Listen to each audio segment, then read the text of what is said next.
At the moment, what projects are you working on? At the moment, the things I'm working on a second book. Just developing another new child safety course called See and Flee, which is a branch off the Know and Go system. And I'm currently working on training courses on keeping people safe in hospitals, like nurses and security personnel, and a course called Nurse Safe, because there's a lot of violence going in and around hospitals. Okay.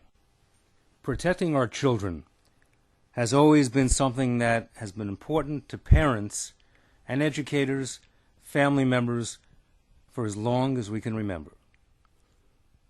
But recently, a tragedy in Brooklyn, where an 8-year-old boy was kidnapped and then brutally murdered, has refocused everybody's attention to the necessity to protect our children to the best of our ability, in the hopes that tragedies like that could be prevented, to whatever degree that we can take those precautionary measures.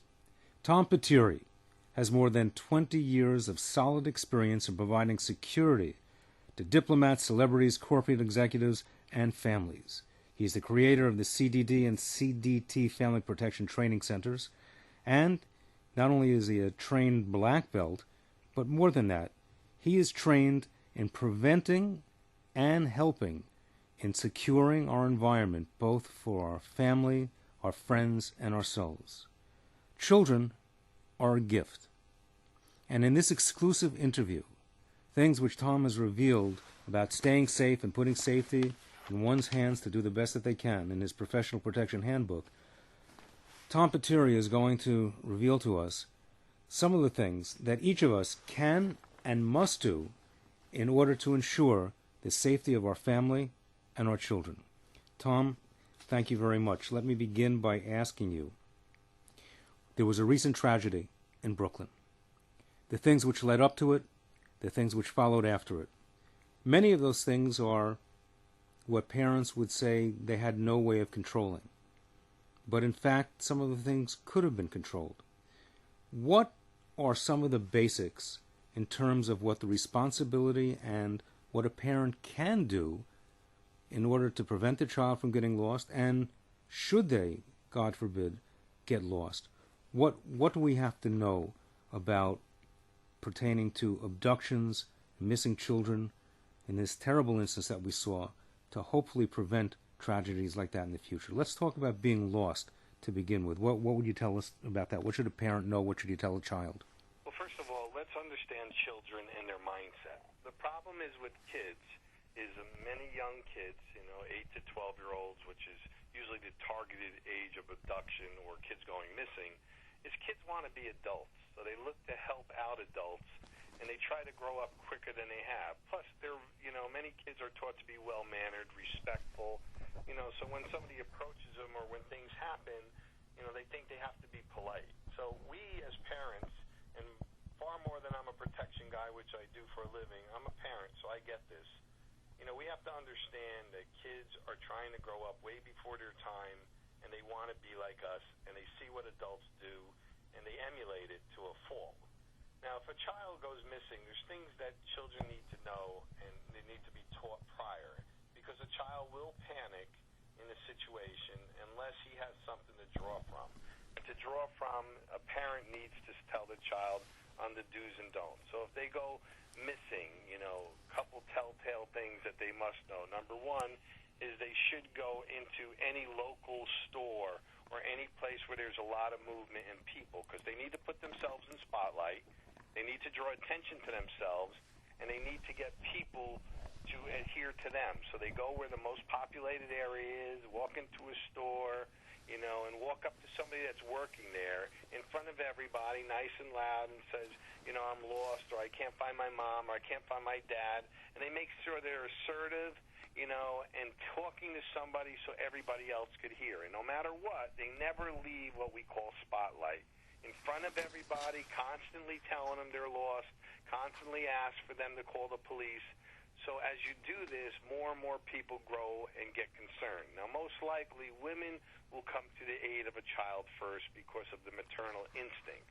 But the child needs to be taught never to leave that place where they're at. in front of spotlight, because the more they walk away from that zone, they get into what the bad guys call isolation zones. Isolation zone is where somebody with bad intent can get them one-on-one and either make a threat or a bribe to get that child to buy into them.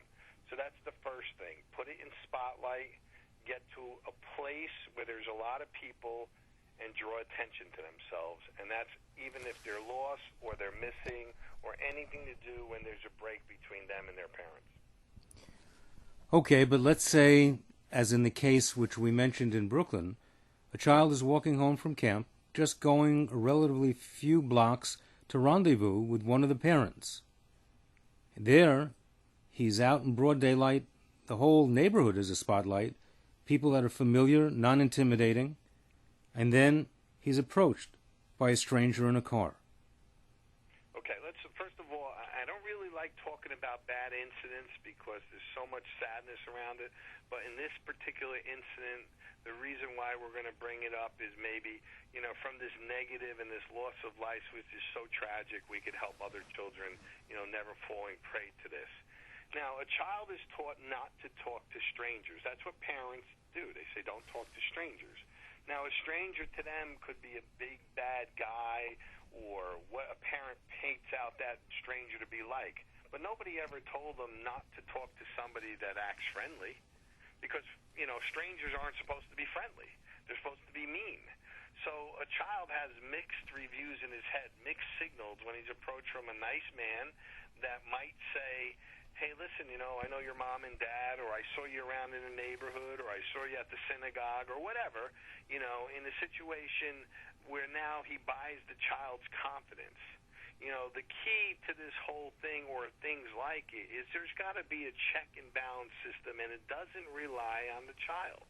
If the child is the 8, 9, 10-year-old, even the 11-year-old age, he should either be traveling in groups, all right, or he should be waiting inside a protective area like a school, like a training center, like a synagogue, like a store, wherever, waiting for a parent or a loved one to come get him. We in society have our kids come to us when really we're supposed to go to our kids. So you have to take the responsibility of kids, even though you think all the neighborhoods in the world we live in are safe, you can't fall prey to that. If there's any doubt that your child is going to be alone, you have to go to the child, all right? Or you have to teach them very simple things like don't talk to anyone, like anyone, all right? Do not talk to anyone if you're not in the presence of a responsible adult like a parent or a sibling that's older, a brother or sister, because, again, in a situation like this, the guy has time to get that child isolated, to con him, and most likely didn't threaten him, but probably conned him, and then got him into a one-on-one situation like, hey, I'll take you to see your mom. I know your mom. And for all I know, or for all anybody know, he could have known the family, not personally, but just known him from being in the neighborhood. So kids need to be revamped through parents and through teaching, like Know and Go courses and See and Flee courses that we do throughout the nation, on not to talk to anyone and not to stop where they're going, and get frozen in time so somebody can con them into going into an isolation zone. Tell me a little bit more about Know and Go and See and Flee. Well, Know and Go was a course I first developed when my son was 8 years old. I read the statistics, that about 800,000 children were being, gone abducted or missing, yearly, and it was really disturbing. Right. In fact, because of that, I said, what are we doing wrong as so-called safety people or self-defense people with these kids? And I found out the old adages, like don't take candy from a stranger or what a stranger look like, were so outdated and wrong because the new pedophile or predator was sophisticated. He knew how to con a child. He knew how to be nice. He knew what the child did. He had the latest, types of toys or electronic devices to have the child buy in. So Know and Go was created on the 2-minute window of abduction, the whole con ploy situation a bad guy uses to lure a child in. and No and Go is created on how to become an obstacle. What that means is we teach kids not to beat up bad guys, but to outsmart them.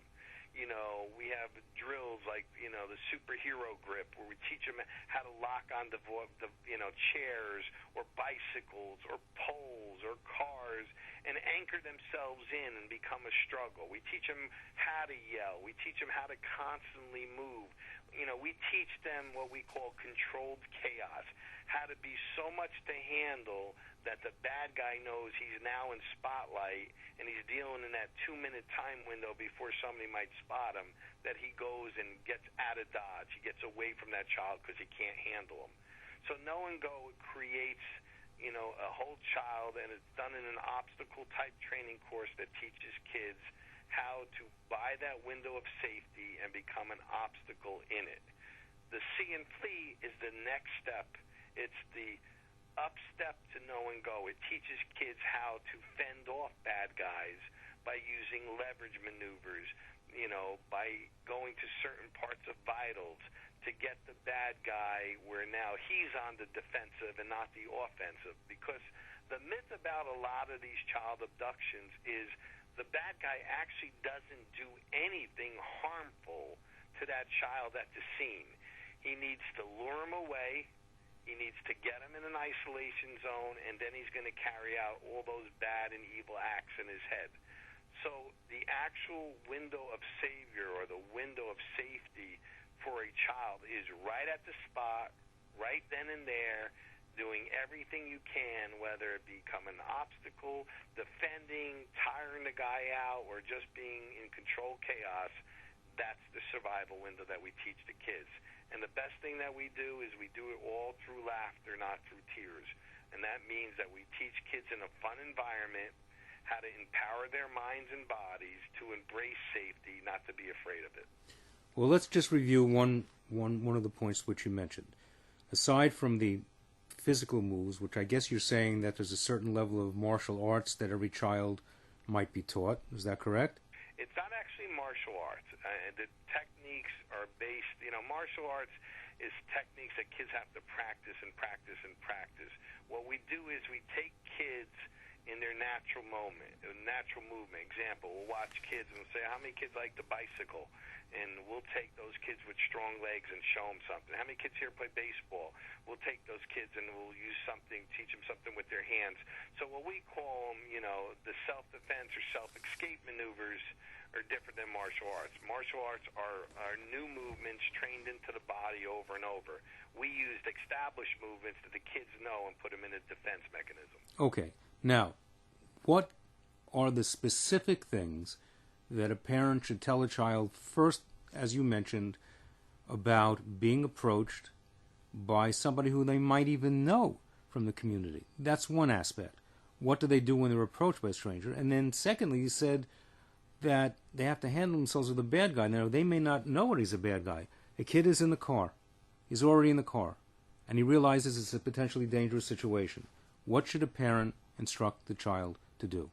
Well, first, the answer to the question lies in the first phase, okay, that a child has to have, or a parent has to have a clearing zone or an approval zone to a child. It basically goes like this. I tell my son, if I don't introduce him as a personal friend as mine and say, if Dad's never here, if Dad can't come to the school, Mr. Joe or Mr. Mike will do it, then he's got the approval from me, and I screen those people.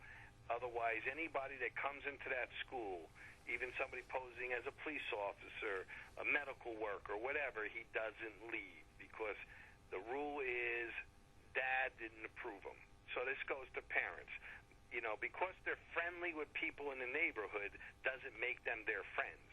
So the parent has to sit down with a child and either establish, a clearance zone, as we call it, or establish a code and just say, listen, if I say Mr. Green is okay, he's code white. Code white means he's Daddy's friend, and you'll understand that you can go with him. So some parents use these code things where I personally just go the route, depending on the age of the child, is I say, here's the people you can go with, and everybody else you stay away from. Now, For whatever reason, the child doesn't think or freezes in the moment he's in the vehicle. That's the toughest thing that goes on. Because if he's in the vehicle and it's moving, you got a lot of variables. Now, depending on the age of the child, there's a lot of different things that are taught. The little things of being docile and then being aggressive.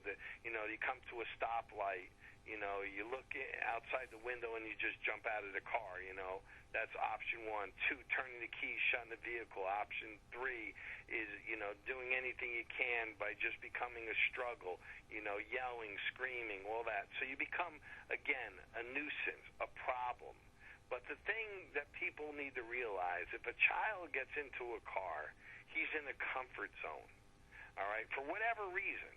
However that bad guy did it, he's comfortable being there, that he doesn't panic. Wait till it gets to that isolation zone. So the biggest thing as parents, as safety people, you have to explain what a stranger is, what a friendly person is, and what a friend of yours is, and the child has to get that. 2, you have to understand their age mentality. That means if a child's 8 years old and thinks everybody in the world is good, he does not walk home alone. I don't care if it's 1 block. He has to have a little, difference mentally of knowing what's good and what's bad. And that's the biggest thing, because once they're in the vehicle, it becomes a big, big, big problem. That's for sure. What about other areas that parents need to be particularly careful about? Let's say, are there any environments that are more prone toward these type of incidents? Let's say amusement parks, shopping malls, and the like. Yes, if you go statistically, your first avenue or target avenue is usually a park. All right, any local park where the kids play on the swings or ride their bikes. And what usually happens, and these abductions can happen right in front of parents, because a parent's thing is, he brings their kids to the park, and then they usually get on a cell phone or they're preoccupied, and they talk away from the kids, all right, because they're watching the kids and they're talking, and that's a distraction to them, so they usually face another direction. And remember, a child can be taken in 10 to 15 seconds and be out of the area, in no time. So you got to watch regular parks. You have to watch shopping malls, especially during the busy seasons, because there's so much mass chaos. A child can get lost and get abducted. Now, most children get taken at a shopping center by the entrances and the exits. And the reason for that is because the abductors work in teams. There'll be somebody in a vehicle waiting. There'll be somebody, that'll approach a child and say, "Oh, did you lose your mom?" They'll insinuate that the child lost their mom, and he'll look around and not know, and they'll say, "Yeah, I don't know where she is." And she's like, "Oh, she just walked out that door." And then they get to the door, the car's waiting. Now, in malls and shopping centers, there's many highways, so a bad guy or a bad team of guys, usually it's a male and a female, will be on a major highway before anybody knows. And you have a 3-hour window to find this child, and if you don't find him in 3 hours, 99% of the time the child has been, killed, because, the bad guy now, in fears of his life, he lets the child go, that they'll be told on. As far as amusement parks, again, because there's mass chaos, a lot of amusement parks have good security, and now they have the check and balance at the door. You can't get out, with a child unless, you have your ticket stubs or this or that. So the Disney Worlds of the world and places like that are very, very good and safe zones, from what I know about being there. So I would go parks first, shopping malls second are the biggest problems. And of course, isolated zones when you're walking to and from the store, to and from school, places like that. Now, the point which you just mentioned about that 3-hour window, what should we take into consideration as far as... Look at the 3-hour window of abduction. You're now in the reactive mode. Something has gone wrong. And the police are going to want certain things, to get involved quick. Well, now, so that... the Amber Alerts and things like that, that's great, but they're still going to need a current picture. When I wrote my book, The Personal Protection Handbook, I interviewed a lot of people whose kids went missing, not abducted, but missing. And when they gave a picture to the police officer, the picture was at least 8 months to a year old. You know, when you have a child 8, 9, 10, 11, they change daily. You know, so it's good to update your picture monthly, the one you have in your wallet, or nowadays on your camera phone, you know, because all these phones have these great cameras. So one of the things that I actually teach my safety groups when I do it, I'm like, listen, you're going to somewhere, there's a lot of people. Before you work in, you know, have your son smile and take a picture right then and there. Now it's on the phone. You got the most current picture of them, you know, when you're at the mall or you're at the park or you're at, you know, on vacation, and that could come in handy because the first thing they're going to do is put it, you know, out on the net and show a picture of this in the Amber Alert, and the picture is the difference that could save that life. The second thing is all after the fact. You know, people talk about having the child's fingerprints, DNA. Well, that's usually used when they got to, you know, identify the child, and usually the bad deed has been done. So the description of the child, what he's wearing, especially his shoes, because an abductor can wrap a child up in a blanket or change and put a quick shirt on him, but the shoes usually always stay the same because they don't have all different shoes in their trunks. So when you give a description to the police officer or who's ever looking at mall security or whatever, you make sure you go from the top of his hair to the bottom of his feet and remember the shoes. Okay. How quickly does a person have to respond to notify, let's say, federal authorities, local authorities? What are the signs that a person should immediately say, well, I don't know, maybe they went somewhere. Maybe what does a person do when they suspect that the child might have disappeared? When should they actually begin to think that? How quickly should they think that? And who do they respond? Who should be the first person they respond to? Immediately. What is that? They look left, right, up, down. They got to go into, you know, what I call a controlled panic mode, which means that they got to draw attention to themselves right then and there, scream out loud, I'm missing my son. My son's missing, because if he's in the process of being abducted and there's chaos where somebody's screaming and all this, the bad guy's going to leave that child right there and go. You know, it used to be years ago that you had to wait 24 hours to declare somebody missing, but they found out in the, you know, in the aspect of a child that can't happen because they'll never find them back. So right then and there, when they get that feeling in their stomach, where, you know, you got that pit in your stomach, or you just don't feel right and you get nervous, you know, it's better to be safe than sorry. I'd rather draw attention to myself, you know, screaming, did you see my son, this, that, and the other, and find out he's around the corner, than me saying I don't want to create a scene and never find him at all. So immediately, as soon as they look, it's probably a 15 to 30-second window where they can't find line of sight on their child to begin acting, you know, acting out to find out where that child is. And who should they contact? Should it be local authorities or federal authorities? In a mall, security immediately. In law enforcement, they make the 911 call. It's all depending on where they are. I mean, and most security malls have security people, or most malls have security people. And if that's not the case, you know, bottom line is law enforcement, you know. But the thing is, you know, you got to make that 911 call. You got to keep looking, you know. And again, you know, in the Personal Protection Handbook, we actually teach them how to look. You know, most people look at the level of their eyesight. You know, if a kid's a lot smaller, child is a lot smaller, they bypass them in the crowd.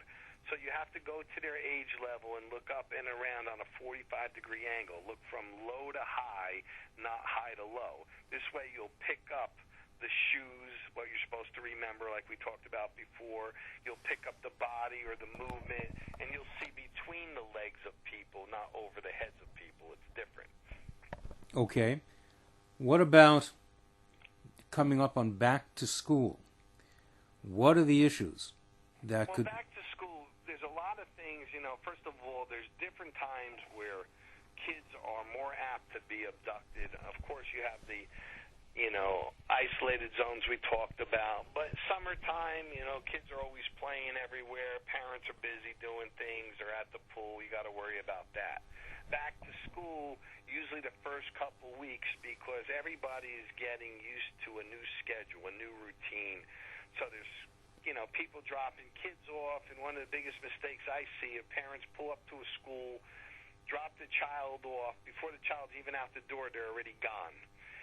What you should do is when you pull up to drop your child off, if that's what you do, or you walk your child to school, make sure you see them go into the building and the door closes, then you leave. Wait that extra 10, 15 seconds, even if it means you're late for work for 2 or 3 minutes. Other things they got to worry about that doesn't create an abduction is like backpack safety. More kids get hurt with backpacks because they're either worn wrong or they're the wrong size, so they get, problems with asphyxiation where they can't breathe, or they wear it wrong on their arms, and somebody pulls in, they hurt their arm or their necks, so when parents prepare kids not only in safety of strangers and dangers that lurk out there, they got to address making sure that the kids are properly equipped for school and that what they're wearing doesn't drag them down, because if you take these new backpacks, kids will put 5-10 books in them, and they're carrying an extra 40 pounds, which, by the way, makes it easy for an abductor to corner them. So if there's a situation where a bad guy corners a child, the first thing he should be taught to do, and we do this in No and Go, is to drop the backpack where it is between him and the bad guy and run, because a child can't run with a full backpack. He has no speed. So it's the little things that save lives. What about bad guys in the school environment, like bullying? Well, that's a bad kid. There's a difference. I mean, kids that are bullying's been around since the beginning of time and will be here till the end of time. Most likely, and I'm sure parents would agree with this, that they have been bullied in their life, or sometimes they have bullied somebody else. So in one of our courses, which we call Bully Guard, we teach kids, in school districts on how to walk away with confidence. It's confrontational avoidance. No matter what somebody says to them or how they say it or what physical threat is, we teach them about the zone that somebody enters into their personal space. And with their personal space being occupied, that's not a good feeling, especially for a docile child. How do they get out? How do they walk to safety? And how do they bring attention to the buller or the guy that's bullying? The problem here is, with all the new school laws and all this, that children can't act out in self-defense. There's zero tolerance. That means a child needs to walk away, because if it's physical, they both end up with punishment. So the biggest thing about bullying is confidence. A child has to learn to be confident. He has to know what to do, and he has to get out of that bully zone as quick as he can to get to a safe zone where he feels better and he can talk to a teacher, an administrator, principal, things like that. What about going off with friends? What do children have to know about that? What do parents have to tell their kids? First of all, and I do this with my son, and I don't tell anybody something that I don't do with my own child, is you got to screen the kids. Kids, especially as they get from 12 to 13 to 14, moving into teenagers, they're experimental. They're feeling their oats, like I like to say at my talks. And because they are, that you're always going to have one kid that wants to push the envelope in a group. So the biggest thing is that all the kids have to be on the same page, and all the parents have to be on the same page. So you teach a child not to be a follower. You teach a child, about peer pressure, and you tell them no matter what, if they feel that it's not right, if that internal alarm that we all have that's built in us that gives us that queasiness in our stomach doesn't feel right, then they need to either call the parents up, because most have cell phones now, or they need to take one of their friends or the other friends and say, this is not right, and then split the group. But one thing they don't ever want to do, if they start off with a group, one of them never leaves the pack, because that's when a bad guy, if he sees 5 kids together and he sees one walk away, maybe he didn't feel like he's part of the group, or the kids are being kids and being mean, then he sees that child on a one-on-one environment, and that's a room for abduction. Does the nighttime pose any different threats or challenges or safety measures other than the daytime?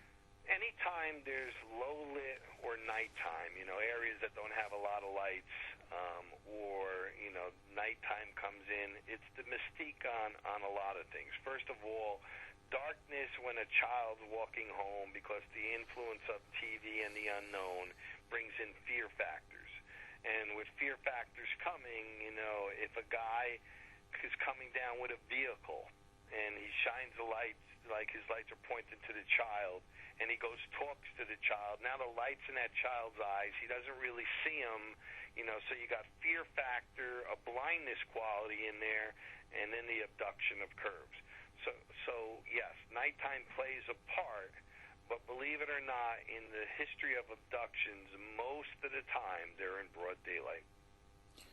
So there are steps that parents can take by informing their children of what... Yeah, and one of the biggest things that parents need to do is, school districts hire us throughout the country to do all these programs, and that's good. But one of the disconnects that I see is the parents don't get involved in the safety aspects. So a child says, you know what, Mom, I was coming home and Mr. Smith up the road, I'm just using this name as a scenario, Mr. Smith up the road was talking to me, he's a nice guy. And she says, well, really, I don't know him, but if you think he's a nice guy. They allow the decision process to go to the child. So when we do our talks, and one of the talks I do nationally is called Tom's Talk, I talk to parents without the kids in a room, and I bring them through the scenarios and how to educate their kids at night when they're at home in the comfort of their own home in bed, and how to introduce safety in a non-fearful way. In my talks, fear is not a factor. So where I find the disconnect is, yes, they want kids to learn safety, but yet the parents don't want to learn safety themselves. And when the kids have a problem or a question, the parent doesn't really know how to answer it. What about traveling? What answers should parents be prepared for? Let's say traveling locally on buses and trains with the kids, or at the airport? Okay, well, when you talk about traveling, first of all, if it's mass transit, the child should always sit inside one of the seats closest to the window. The parent always becomes what I call the barrier. The whole thing is mass transit has mass people. That's why they call it mass transit.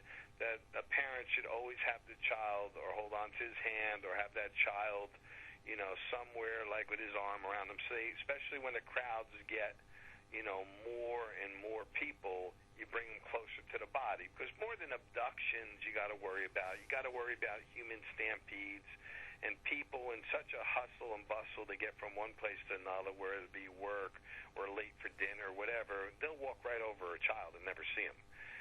So more kids get hurt through what I call human stampedes in mass transit than they do through abductions. Now, when you go on airlines, same thing. The best thing to do with a child is let them stay closest to the window. Going through the airports since 9/11, the security is so tight that the odds of abductions are slim and none. But there are at the airport. Can happen. You mean at the airport? God forbid they're on an aircraft, where people get unruly, and I'm not talking about hijackers. Sometimes people come on, they're drunk, or people are arguing. You don't want a child to witness that. So you preoccupy them, you keep them, focused on you. You don't let them watch, the bad things that go on, because it's only going to scare them or put something into their subconscious. So we as parents have to be screeners as well as protectors. That's very true. And the other thing that we really want to know is, along those lines of kids on trains, from planes and things like that the parents have to be prepared. Is there such a thing as a parent being overprotective? Well, you know what? When we talk to people about being overprotective, there's a difference. There's paranoia, and then there's being overprotective. A child needs to develop independence through confidence, but that independence can't override, where the child doesn't understand safety. So the biggest thing that we have to do as parents is, actually be you know, people that could understand, well, he now understands and he does get what safety's about. He's trustworthy enough. His friends are good enough. You know, I could now start letting them go to the park as a group, still with a check and balance, you know, calling the cell phone, or, you know, once in a while my son's playing down the school ground, I'll just take my bike and ride by, and I don't bother them. I just make sure they're all doing what they're supposed to. So paranoia and keeping somebody in the house their whole life till they're 19 years old or 18 years old, you know, can sometimes work against the child because he never grows up, he never matures into who he's supposed to be, you know, and he doesn't develop social skills. So we as parents ride a fine line of making the right decision at the right time. But if you've been a parent, you'll know you could see a child's maturity. And if a child just accepts everybody as nice people, you know, then it's time for you to remove yourself as the safety person, put them into a good safety course like See and Flee or Know and Go, and let them understand from professionals how to be safe. What is the blanket method which you talk about? Well, there's a couple of different methods. You know, the blanket method, you know, in one of our CDT family courses that we teach. What does CDT stand for? Excuse me? CDT? Can you tell, what does that stand for? Yes, CDT was first designed as an actual restraint method for law enforcement security. It has gone and risen into what we call child defensive tactics, what children can do defensively to keep themselves safe. And the blanket method really works on the concept of bodyguard. I mean, I'm a professional bodyguard. I've been doing that my whole life. So when a mom, a dad, you know, are with their children in a situation, let's say a mall, and something's going bad and aggressive, the mom, maternal instinct, grabs the child and blankets them and turns them away so they can't see what's going on. So if that violence or that altercation or that aggressiveness comes to them, not because they want it, just because they were at the wrong place at the wrong time, the other person can then work as a diffusion mechanism, you know, to get the child and the mom to safety while he tries to deter and diffuse the situation. So the blanket method takes the maternal instinct of the parent that's closest to that child, blankets them with love, and gets them close to their body where the child feels comfortable, and evacuates them out to the safest zone that they see in their direct line of sight. Okay. Do you think that every child, from what age, I don't know, should be equipped with a cell phone? Well, again, with cell phones, it's a decision of maturity. I believe that they come in handy for a couple reasons. First of all, check and balance. Second of all, that all of them could be tracked now because they have most of them anyway, they have the built-in navigation systems in there so that chip can be tracked. So it's very, very good that if somebody loses their child, how they can get the phone company and the police in there as long as the child has the phone on them. It also gives the child a comfort zone that if something goes bad or they're with kids they don't want to be, to make that quick call and say, Mom, Dad, come get me. So, yes, I believe cell phones are a must. It's just at what level are they able to use them responsibly? And that it can be, I can't say for 8-year-olds and I can't say for 10-year-olds. It's all age-specific on the child and how you raise them. Okay. Let me just ask you these final questions just on this part as far as child safety. Are there any other issues that you feel in regard to child safety that should be addressed, parents should be aware of, or things that you've seen recently that maybe you haven't disclosed before that are more recent in terms of your research and your experience? What do you mean by checks and balances exactly, to just give me an idea of that? And in summation, would you give me like 3 to 5 points that you would say every parent should know in the preventing of having a child go lost? Well, first of all, the biggest thing that I would tell everybody in safety is that we are a reactive society. We do not think about safety is not something we go wake up to, and it's not something we go to sleep to. When I wrote my book, The Personal Protection Handbook, I interviewed over 1,000 victims. The first thing they said is, I never thought it happened to me. And the reason why they said that is because they never addressed safety. So in order to be safe, you have to know how to be safe. You have to be educated. The human body and the mind are not taught safety. They're not taught defense. It's a learned mechanism. So if parents are bringing children into this world, or guardians are bringing children into this world and being responsible for them, well, they're responsible to clothe them, to feed them, to educate them, and it's also to protect them. And part of protection is safety. Now, checks and balances is very simple. Checks and balances is you can have a coded system, what you believe in with your kids. You could have a number system, like every hour call me. You could have a clearance system where you introduce the right people to them and say, if mom and dad can't make school, these are the only people that could pick you up. And you also can tell that to the school district. You also have a safety system where you teach them the best places to go when they're walking home. So you walk home from school and, they're with a bunch of kids or approached by a car. You already told them you run into this 7-Eleven or you run into this, Walmart, you run into this store, whatever it is that you cleared for them to go in there. You take them through who to talk to. And this is what we do in courses, the little things that parents don't think they have time to, we as safety guys are doing.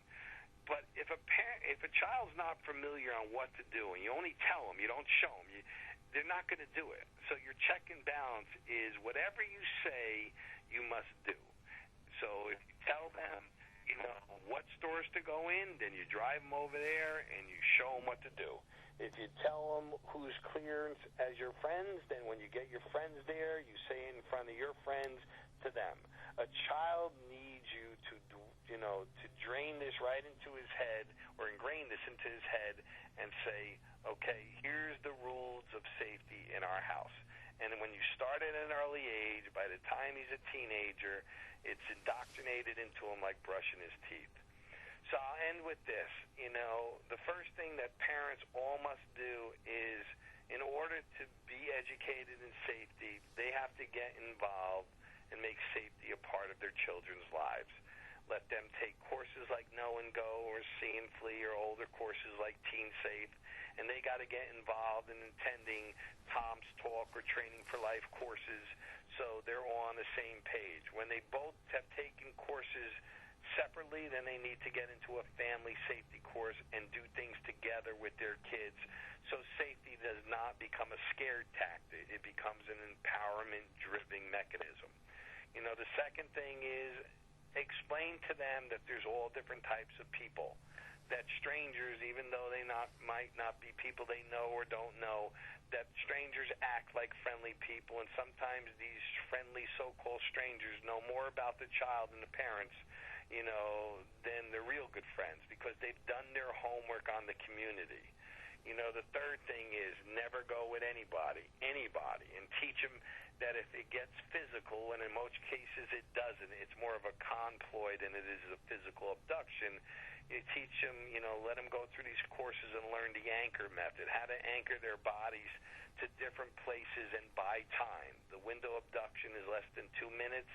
An average child, can last 15 minutes of doing what we call control chaos, yelling for help, being an obstacle like a squirming worm, locking onto a bicycle or a sign, and things that can get them, help. The fourth thing is, at night, get involved in their lives. Talk to them about their day. If their child's reluctant to talk about somebody, whether it be a teacher, a neighborhood person, somebody in a religious group or whatever, and he gets very closed-mouthed or sensitive, or they see the child's got new toys or new electronic devices, get to the bottom of that, because those are telltale signs that somebody evil could be entering into their world through what we call, the bribery method. And finally, at the end of the day, there's no such thing as being over safe. Make sure your kids know you love them, and you do this because you do love them, and get involved all the time in everything they do, and show a presence in the community. Show yourself with your children, all different places. Show that you're attentive to them, attentive when they're playing, attentive when they're in an amusement park, attentive when they're in a pool, and that makes bad guys stay away from kids because they don't like parents that pay attention. I think you said it very profoundly, and something that's going to be food for thought for many of us. I just wanted to thank you for that, and I hope that we'll be talking again in the near future about other safety issues. That's Tom Pateri on safety.